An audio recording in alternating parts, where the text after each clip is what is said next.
Hello students, we'll solve a question from the chapter Metals and Non-Metals. The question says, what chemical process is used for obtaining a metal from its oxide? So to convert metal oxide into metal, we'll have to categorize metals into three categories. The first category is of less reactive metal, the second one is of moderate reactive metals, and the third category is of highly reactive metals, because the process of obtaining metal from their oxides is different in each of these categories. So first of all, let us discuss the process of obtaining metal from its oxide in the case of less reactive metals. Less reactive metals. So we can obtain metals from their oxides in case of these metals by heating only. So metal oxides are reduced to metals by heating only. For example, if I talk about mercuric oxide, which is HgO, if we'll heat it, it will give us mercury and oxygen gas will be liberated. To balance this reaction, we'll have to take two molecules of HgO and two atoms of mercury will be separated out. So here we just have to heat the oxide to get the metal. Now talking about the second category, which is of moderate reactive metals. Moderate reactive metals. In case of these metals, we'll have to reduce them by using a suitable reducing agent like carbon, or by highly reactive metals to displace the metals from their oxide. So metal oxides are reduced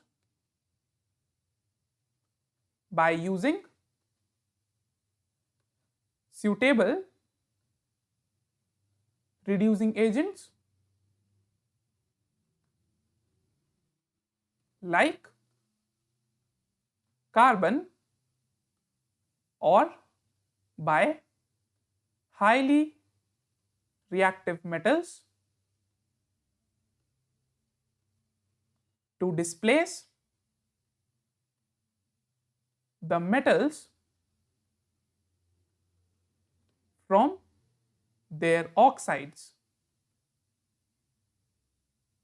For example, we can reduce zinc oxide, which is ZnO, with the help of carbon. So we'll take carbon solid and we'll heat the reaction mixture.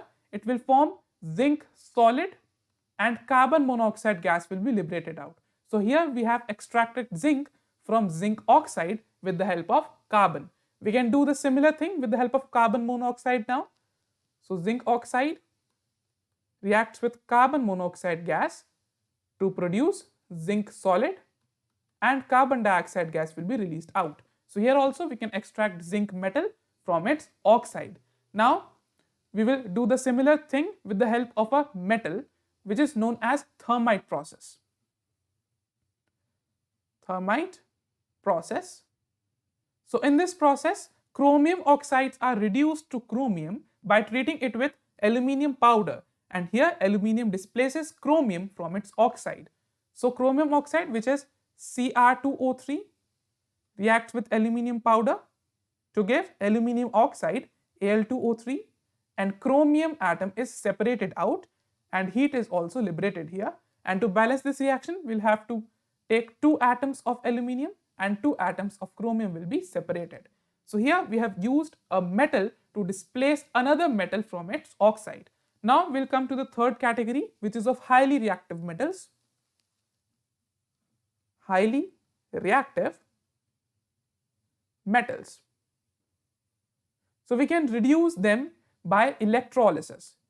So these are reduced by electrolysis.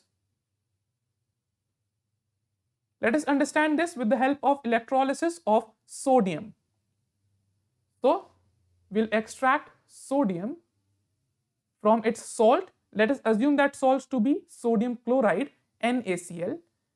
We'll have to take this NaCl in molten form, and it will exist in the form of its ions, which are sodium ions and chloride ions. So we'll pass electricity from it, and at cathode